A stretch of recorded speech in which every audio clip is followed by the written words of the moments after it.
Hello, YouTube. Motovlog number 2.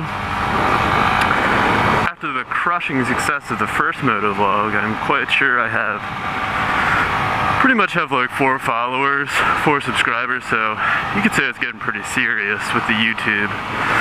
Got like 20 views maybe, so pretty much a celebrity, raking in the dough off that.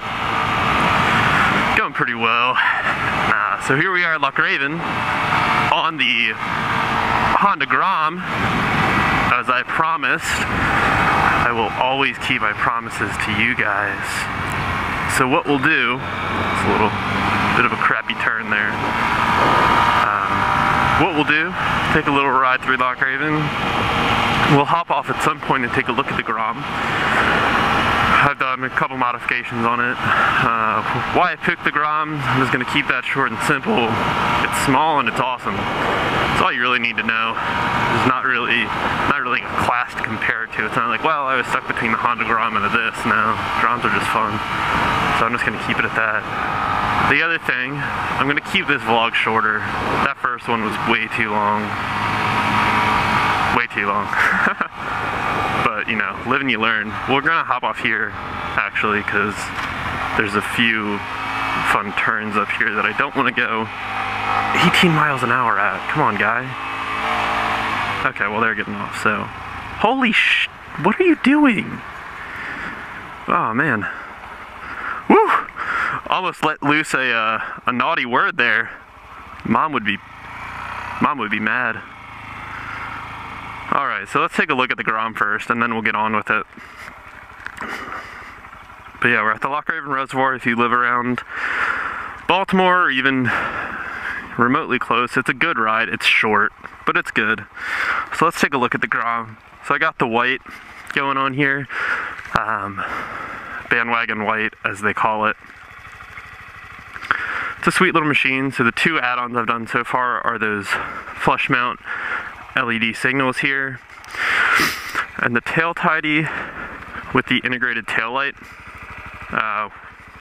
Temporary tags, I don't really care. Look at it all you want. Yeah, so I'm pretty happy with it. It's fun. The other mods I'm thinking of doing, I want to put new levers on. Maybe a new bar. I don't really mind the stock one that much thus far.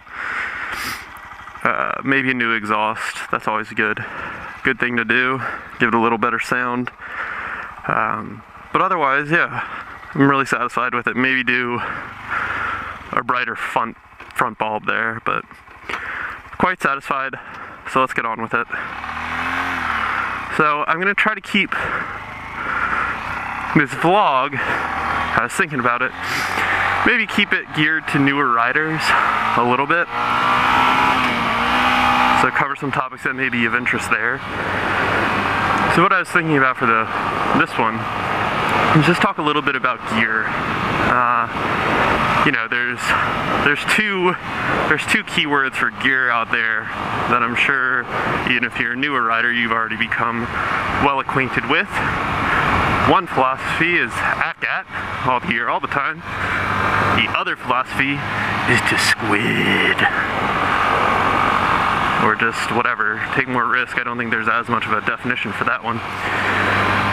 And, you know, without further ado, my bottom line on it is take the risk you want to take, you know? If you're okay taking a little more risk and you don't want to wear the gear, that's fine, that's your business. But no matter which spectrum you go with, don't shit on people for it.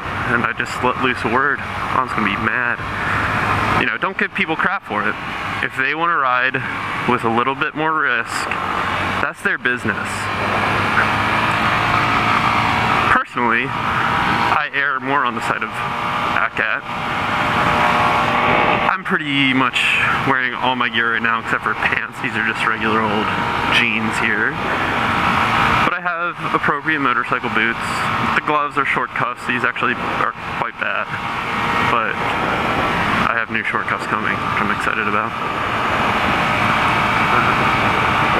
I would highly recommend, if you are a beginner, do err on the side of wearing more of your gear, because you're gonna take a spill at some point. It's gonna happen, and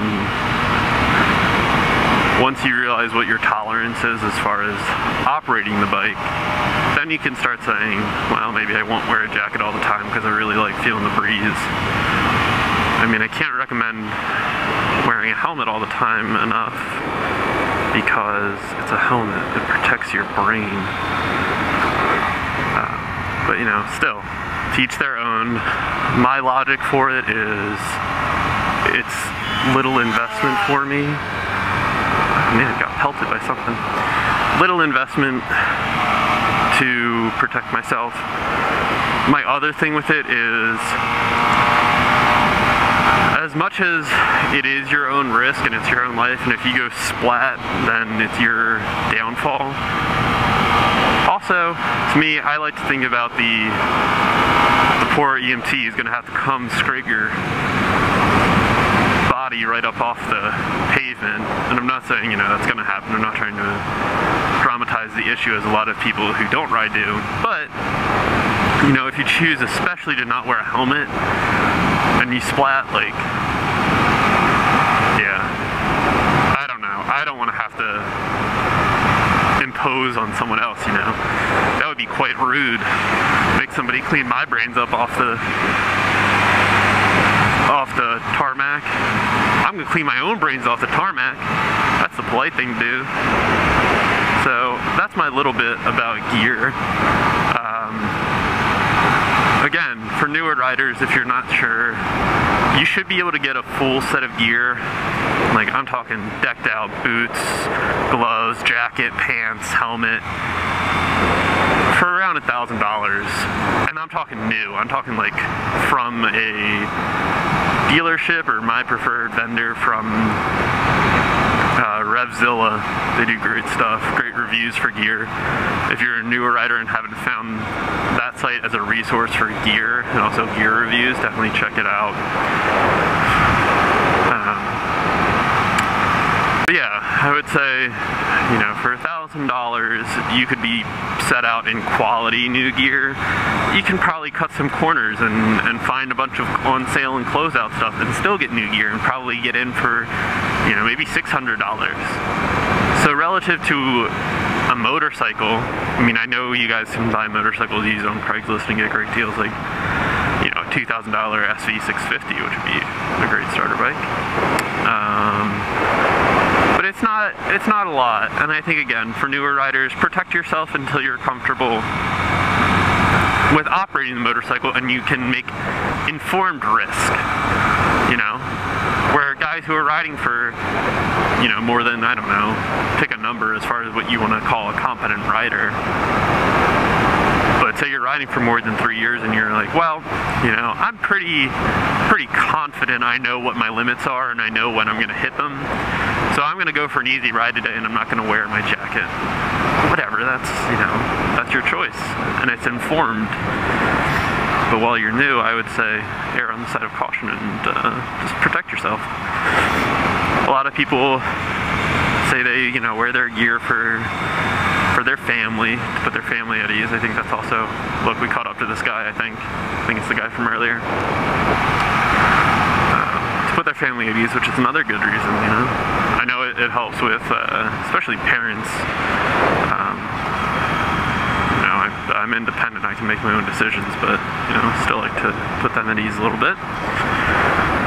The one piece of protection that I think, well, gets talked about a little bit, but not a lot, which I would highly advise regardless of what other gear you want to wear, because they're so easy, is get yourself a pack of earplugs. Just disposable earplugs. Pop them in when you ride. You know, everything else, I mean, I would still, again, say helmet's a minimum, but say you don't wear a jacket and you get a bunch of road rash, that's fine. Your arm will heal up. Your ears, once you wear them out, they're gone. I'm actually going to go back down Loch Raven again. So that's my bit about gear for newer riders. If people want advice about what gear to get, drop me a line. I'd be happy to share what gear I have. It's pretty basic stuff. I'm not wearing anything too fancy. I do have a couple sets of different things after acquiring them. Have a decent amount of on the bike, off the bike stuff, like my boots, for instance, or you can really tell they're motorcycle boots, except for the toe shifter. So you can get gear that blends in. You don't need to look like you're the first man to go on Mars with your gear or anything. You can get stuff that looks normal. Speaking of Mars, a great book, guys, if you haven't read it, The Martian by Andy Weir, coming to you as a major motion picture with Matt Damon. It was a pretty good book. It's very entertaining. Give it a read if you haven't. Maybe I'll do motovlog book reviews. Nah, that'd be goofy. Maybe though. Who knows? All right. Well, I think that's about it. I'm gonna enjoy the rest of this ride down Loch Raven here. If you're around the area, I highly suggest you check it out. But until next time, have a good one and let me know what you think.